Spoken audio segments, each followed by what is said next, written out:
नमस्कार, स्वागत है आप सभी का। आप देख रहे हैं हमारी आखिरी आजादी। साथियों, आज आपको एक ऐसी खबर दिखाने जा रहे हैं जो हिंदुस्तान 24 बेधड़क चैनल पर चल रही है। हालांकि इस वीडियो में वक्ता का व्यक्तिगत विचार प्रकट किया गया है। चैनल संपादक व संवाददाता इसका जिम्मेदार नहीं, इसलिए हम आपसे गुजारिश करते हैं कि आप इस वीडियो को बड़े ही धैर्यता पूर्वक से देखें और देखें देश की गुलामी से लेकर अभी तक के हालात एवं कानूनी प्रणाली को दृष्टिगत रखते हुए प्रतिक्रिया भी दें, क्योंकि आपकी प्रतिक्रियाएं ही हमें ऐसी वीडियो पर दोबारा वीडियो बनाने का अवसर प्रदान करती हैं एवं कभी कभी कुछ वक्ताओं को आपको बड़े पैमाने पर गुस्सा या फिर आप आग बबूला होकर जवाब देने की कोशिश करते हैं। लेकिन आज ऐसा बिल्कुल भी नहीं। आपको अपने चैनल हमारी आखिरी आजादी के कमेंट बॉक्स में जाकर अपनी जानकारी को साझा करना है और साझा करते हुए अपनी प्रतिक्रिया को बेबाकी से आप लोगों की एक एक प्रतिक्रियाएं मेरे व मेरे चैनल के लिए बड़ी महत्वपूर्ण।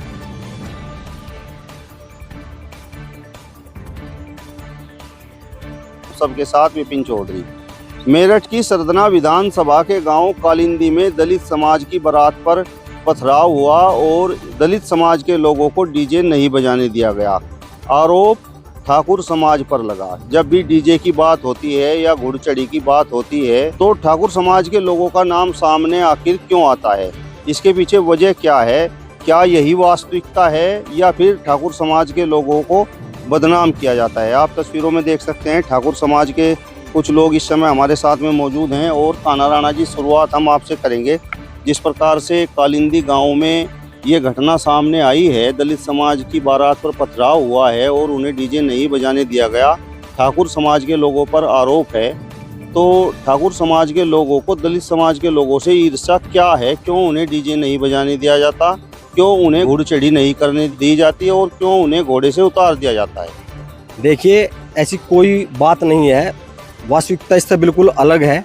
जो वहाँ पे घटना घटी है वो घटना बिल्कुल भिन्न है, क्योंकि जिस दिन ये घटना घटी है पहले दिन उसमें हमारे बड़े बुजुर्गों ने दोनों पक्षों को समझाया बुझाया और बिल्कुल आराम से वो बारात वहाँ से निकल के गई है। लेकिन 2-3 दिन बाद दोबारा जानबूझकर माहौल ख़राब करने के लिए उन लोगों ने भद्दे गाने गाए, दारू का सेवन कर रखा था, नशे में थे, अभद्र भाषा का इस्तेमाल वहाँ पे हुआ। उसके बाद दूसरा समाज भड़का है और वहाँ पर इस तरह की घटना घटी है। क्योंकि हमारे लोग तो बचते फिरते हैं, हमारे नहीं, स्वर्ण समाज के कितने भी व्यक्ति हो, ओबीसी समाज के कितने व्यक्ति हो, सब बचते फिरते हैं। क्योंकि SC ST का ऐसा मुकदमा है जिसे हर आदमी झेल भी नहीं पाता है। और कहीं ना कहीं ये घटना इसलिए बनाई जा रही है ताकि पूरे प्रदेश का माहौल खराब हो।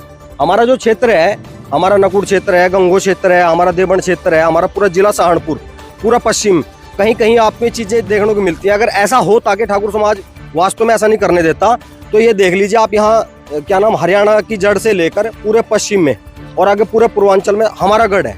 सारी जगह ठाकुर बाहुल्य क्षेत्र है, बहुत बड़े बड़े गांव हैं हमारे। लेकिन ये बिल्कुल झूठी बातें हैं।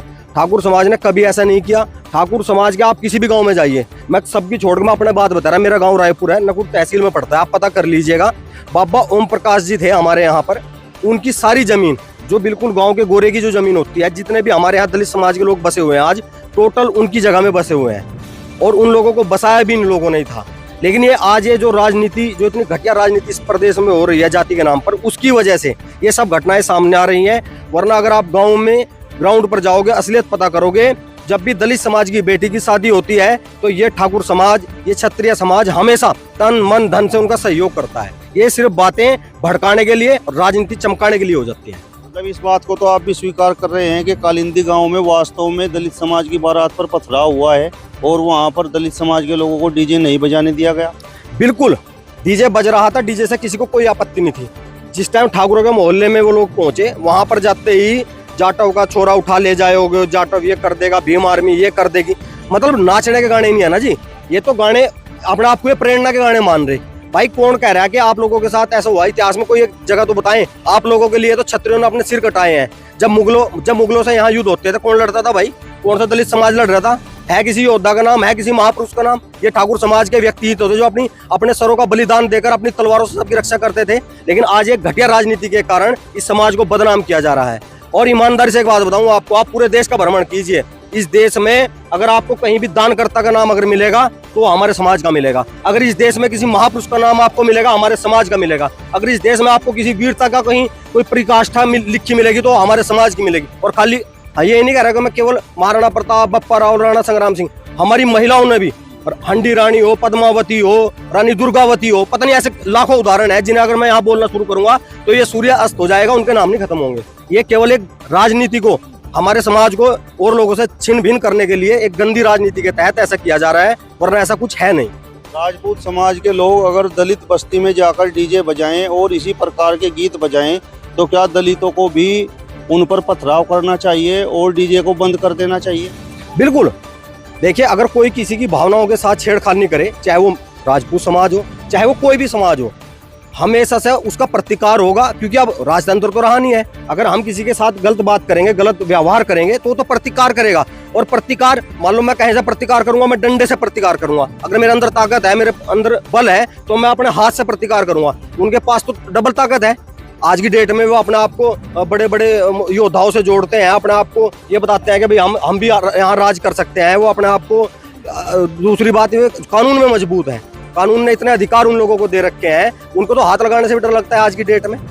भाई कानून एक ऐसी चीज है। अब ये जो कालिंदी वाली घटना है, इसमें 40 लोगों के खिलाफ SC/ST का मुकदमा हो गया, बिना जांच के हो गया। शुरुआत तो उनकी तरफ से हुई है ना। तो अगर हम मुकदमा लिखवाने जाएंगे तो हमें दिखाना पड़ेगा चोट कहाँ लगी है, अंगुली कहाँ से टूटी है, बाजू कहाँ से टूटी है, सिर कहाँ से फुटा है, कान कटा है, नाक की हड्डी टूटी है। उन्हें तो कुछ भी नहीं है। अजय हमें तो दलित बोल दिया, हमें तो ये बोल दिया, SC/ST लग गई जी, बोलने पर भी लग गई। सरकार अपनी तरफ से फीस देगी, सरकार वकील देगी, सरकार उन्हें मुकदमा लड़ने के लिए फीस देगी। पहले ही 70,000 रुपए खाते में आ जाएंगे मुकदमा लिखवाते ही। तो अधिकारियों के ऊपर भी दबाव है। जो पुलिस के अधिकारी हैं, कानून इतना गंदा है, उनके ऊपर भी इतना दबाव रहता है। अगर 3 दिन में मुकदमा नहीं लिखोगे तो अधिकारी के खिलाफ नया मुकदमा लिखा जाएगा। ये दबाव अधिकारी के ऊपर रहता है। इस वजह से ये लोग कहीं ना कहीं उस गलत कानून का इस्तेमाल कर रहे हैं और इन घटनाओं को यही लोग बढ़ावा दे रहे हैं। दूसरा कोई आदमी बढ़ावा नहीं दे रहा है, यही लोग बढ़ावा दे रहे हैं इनका। आप क्या मानते हैं, संविधान की वजह से और चंद्रशेखर आजाद की वजह से क्या आज दलित समाज इतना ताकतवर हो गया है जो स्वर्ण जातियों के विरोध में खड़ा हो सकता है, उनका विरोध कर सकता है? नहीं, हमने तो कहा ही नहीं वो ताकतवर है। हम तो ये कह रहे कि 70 साल से जो आदमी आरक्षण ले रहा है और आज भी आरक्षण के लिए लड़ रहा है, 2 तारीख को भारत बंद कराया था। जब इस देश की सुप्रीम कोर्ट, जो हमारा सबसे बड़ा वो है न्यायालय है, उसने जब ये कहा कि भाई 70% से ज्यादा SC/ST के मुकदमे झूठे हैं जिनमें बाद में पैसे ले देंगे, समझौते होते हैं, इसमें बदलाव की जरूरत है। इसी हिंदूवादी सरकार ने, जिस सरकार को मेरा समाज 100% वोट देता है, और ये SC समाज का, जो SC समाज है उत्तर प्रदेश के अंदर तो वोट देता ही नहीं। आप राजस्थान चले जाओ, आप बिहार चले जाओ, आप छत्तीसगढ़ कहीं भी चले जाओ, आप हरियाणा को छोड़ गए, ये कहीं वोट नहीं दे रहा भाजपा। उस भाजपा ने हमारे खिलाफ 9वीं अनुसूची में डाल दिया अध्यादेश लेकर। और किसने खड़े होकर कहा वहां से ये जो नया कानून बना है SC/ST का, जिसमें नए 22 नए नियम जोड़े, थूकने तक का नियम है। अगर आपने किसी की तरफ थूक दिया तब भी SC/ST लगेगी, चाहे मच्छर गिर गया मुंह में। राजनाथ सिंह ने खड़े होकर बोला, ये तो हमारे समाज की कमजोरी है कि हम आंख बंद कर गए। कितने लोगों ने विरोध करा भाई? विरोध नहीं करा ना, तभी तो आज सिर पर नाच रहे वो। अब 40 आदमी में SC/ST का मुकदमा हो गया। क्या इस पश्चिमी उत्तर प्रदेश में मेरे समाज के राजनेता नहीं है जी? मेरे समाज के विधायक नहीं है? मेरे समाज के लोग नहीं है? जो भारतीय जनता पार्टी के बड़े नेता है, कौन जाएगा उनकी मदद करने? SC समाज का आप विधानसभा वाइज उठाओ, विधानसभा छोड़िए, आप बूथ वाइज उठाओ। आपको मैं अपने गांव की बता रहा, 575 का पोल है जो मेरा SC समाज है, 472 वोट प्लस सब बस पर बजा हुए हैं टोटल की टोटल। आने वाले टाइम में ऐसा हो सका चंद्रशेखर पर चली जा, भाजपा को तो एक भी वोट नहीं पड़ रही। राजपूत समाज के लोग दलित समाज का उत्पीड़न करते हैं या पहले किया हो? आज तक नहीं किया। पहले जो हुआ है, ये लोग मूर्ख हैं, इन्हें पता नहीं है, इन्हें ज्ञान नहीं है। पहले क्या था, खाने का अभाव था। आपको भी पता होगा, आपके बड़े बुजुर्गों ने बताया होगा, गेहूं अभी तो पैदा होने लगी। पहले तो गेहूं की रोटी तब बनती थी घरों में जब मेहमान आते थे। उससे पहले तो लोग मोटे अनाज थे उनकी रोटी खाते थे, और यहाँ तो खाना किसी को भी नहीं नसीब हो रहा था, कच्चा मांस फेंक रहे थे। हम लोग पूजा पाठी थे, मतलब चाहे ब्राह्मण समाज हो, चाहे राजपूत समाज हो, जितने भी लोग थे स्वर्ण समाज के, ये लोग जो है पूजा पाठी थे। उस कच्चे मांस को ये लोग फेंक रहे थे, तो इस वजह से वो थोड़ा दूरियां बना रखी थी। आज अच्छे कपड़े पहनते हैं, साफ सुथरे रहते हैं, अच्छा खाना खाते हैं। हम भी उनकी शादियों में खाना खावे। ज्यादातर हलवाई कौन देख रहा है कि हलवाई खाना बनाने वाला कौन है? अब तो आप लोग इसलिए कर रहे हो क्योंकि संविधान है और चंद्रशेखर आजाद जैसे नेता दलित समाज में पैदा हो गए हैं।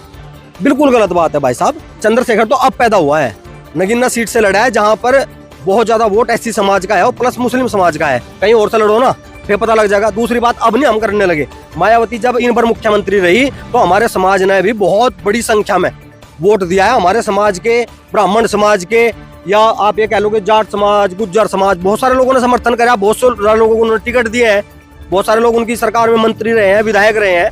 ऐसा नहीं है कि पहली बार किसी ने किया है। और मैं तो ये कह रहा हूँ, आप ये इंटरव्यू ना आप हर गाँव में करो, आप हर गाँव में जाओ। जैसे कि आप नकुड़ बेल्ट में घूमो, आप सारी में आप पता करो ऐसी समाज जिस भूमि पे गाँव में आज भी रह रहा, उनके पास उनके लिखित में रजिस्ट्रियाँ नहीं है आज भी। लेकिन हमने कभी सवाल नहीं उठाया। जो लोग हमारे मान सम्मान पे सवाल उठावे ना, वे लोग हमारी दी भूमि पर रह रहे हैं आज भी। वो लोग तो सवाल उठाते हैं कि खाट पर नहीं बैठने दिया, मटके से पानी नहीं पीने दिया, और बेल्ट चमड़े की बांधकर उस पर झाड़ बांध दिया और गले में हांडी डाल दी। मैं यही बता रहा हूँ आपको, जब ये झाड़ बंधे कर रहते हैं ना जी, आप जिस समय की बात कर रहे हो, ये समय इतना पुराना समय है कि आप ये मान लो, आज जब एक क्लास में बच्चे का एडमिशन होता है ना, तो वहीं पे राजेश का हो रहा, वहीं कुलदीप का हो रहा, वहीं आदित्य का हो रहा है, और वो सब एक बेंच पर बैठते हैं। ठीक है जी, नाम तो सबके एक जैसे हैं भाई, ऐसा होता नहीं कि नाम के पीछे झाड़ लग रहा हो किसी के। लेकिन किसने कहा है यह बात कि भाई ये जर्नल है, ये ओबीसी है, ये एसटी है, ये फॉर्म कौन भरवा है? सरकार भरवा रही ना जी, मन ने तो नहीं भरवा रखे ना, मेरी गलती नहीं है ना। जब सरकार ने 70 साल तक आरक्षण दे दिया और उस आरक्षण का कोई लाभ नहीं हो रहा तो खत्म करो ना, और बढ़ावा दे रहे मतलब सरकार अगर ऐसी कोई बात करे, अभी सुप्रीम कोर्ट ने करे था काम कि भाई SC/ST को संशोधन की जरूरत है, संशोधन कराया उन लोगों ने। 2 तारीख को भारत बंद हो गया, सरकार के पसीने छूट गए, चाहे वो सरकार को वोट मिल या नहीं मिली, पसीने छूट गए, और लेके एक नया कानून बनाएगा, देश ले दिया।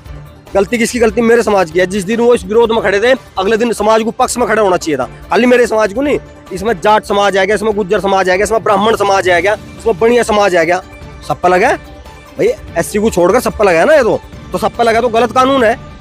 तो ये सब चीजें हैं, आप अगर ग्राउंड पर जाओगे तो आपको महसूस होगा कि जो चीजें अच्छा एक बात बताओ, आप इस देश में कितने राजनेता हुए? हर समाज से राजनेता हुआ। मायावती भी एक मुख्यमंत्री रही है, कभी भी नहीं हमला हुआ। मायावती यहाँ 50 बरेली जिले में सहारनपुर में रावण पे क्यों हमला हुआ है?